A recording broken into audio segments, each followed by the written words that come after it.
Hello students, आज हम अपना चैप्टर 8 स्टार्ट कर रहे हैं।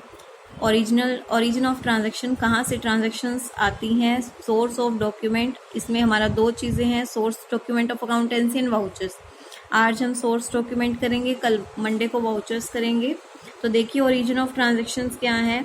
Various transactions are made in a business में काफ़ी सारी ट्रांजैक्शंस की जाती हैं हर रोज़, चाहे वो परचेज की हो, सेल्स की हो, रिसिप्ट की हो, पेमेंट की हो, किसी भी तरह की हो।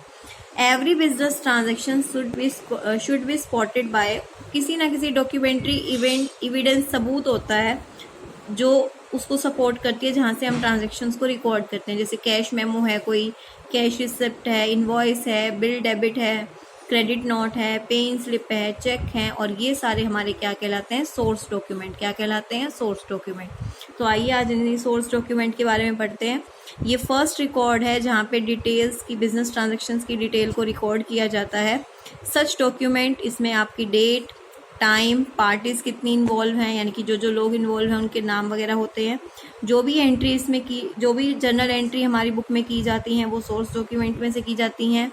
वेरीफाइबल ऑब्जेक्टिव है, इसमें से हम देख के बाद में ट्रांजेक्शन्स को वेरीफाई भी कर सकते हैं। ये हमारे लिए प्रूफ है कि कहाँ ऑथेंटिक प्रूफ है कि ये ट्रांजेक्शन्स एक्चुअली में हुई हैं। तो ऑडिट के टाइम पे या टैक्स असेसमेंट के टाइम पे ये डॉक्यूमेंट हमारे काम में आते हैं, या कोई हमारा लीगल एविडेंस के रूप में भी ये काम करते हैं जब कोई झगड़ा हो जाए। तो सबसे पहले सोर्स डॉक्यूमेंट में हम स्टडी करते हैं कैश मेमो। जब भी कोई ट्रेडर कैश में गुड्स बेचता है तो वो क्या करता है, कैश मेमो देता है, या खरीदेगा कैश में तो भी उसको एक कैश मेमो मिलेगा। तो डिटेल्स रिगार्डिंग द कितना खरीदा, किस रेट पे खरीदा, टोटल प्राइस कितना था, वो सारा क्या होता है हमारा मिला के कैश मेमो। तो कैश मेमो में क्या होती है, सारी ट्रांजेक्शन्स रिकॉर्ड होती है कि जो आपने कैश में खरीदा।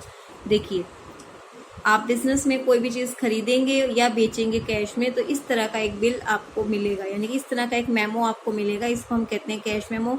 इसमें से देख के हम आगे जाके अपनी ट्रांजेक्शन्स को रिकॉर्ड करेंगे, कितने का था, कितनी आइटम ली, इस आइटम को इससे मल्टीप्लाई किया तो टोटल अमाउंट आ गया।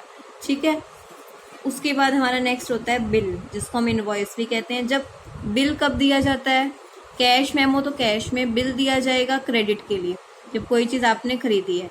जो ओरिजिनल कॉपी होती है वो तो परचेजर के पास रखी जाती है, और डुप्लीकेट, इसमें तो हमें वो दिक्कत नहीं है क्योंकि कैश में हो गया, बट यहाँ पे डुप्लीकेट कॉपी आपकी रिकॉर्ड में भी रखी जाएगी। मतलब दोनों पार्टीज के पास ये होगी। एक ट्रेडर परचेज करता है क्रेडिट पे तो उसको क्रेडिट बिल मिलता है सप्लायर से, और जब वो बेचता है तो वो दूसरे को देता है। तो देखिए इस तरह का आपका रहेगा बिल। इसमें आपका क्या लिखा होता है, पूरा एड्रेस लिखा होता है, कहाँ से लिया वो लिखा होता है, कस्टमर का नाम, किस बिहाफ पे लिया और कितने दिन में वो पैसे को वापस करेगा, डेट, क्या क्या चीज़ें खरीदी हैं, सब कुछ इसमें होगा और अपना यहाँ पे हो जाएगा। क्लियर है। ये आपका होता है इनवॉइस, ये क्रेडिट के, उधार में कुछ खरीदा। फिर है रिसिप्ट। जब किसी भी ट्रेडर को कैश रिसीव होता है कस्टमर से, ही इशू ए रिसिप्ट कंटेनिंग।